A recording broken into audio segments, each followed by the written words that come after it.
Cotabato. Dati ay payapa at masagana, ngayon nabasa ng dugo ng mga estudyanteng walang kasalanan.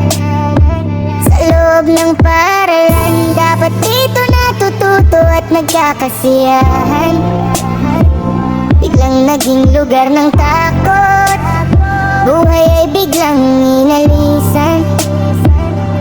Mga bata pa sila, may pangarap, may gusto pang marating. Sa halip na libro at kwento pala ang kanilang nakaharap. Ang kamay na dapat humahawak ng lapis at kwaderno, ngayon nakahiga na lang tahimik at hindi na makakausap pa.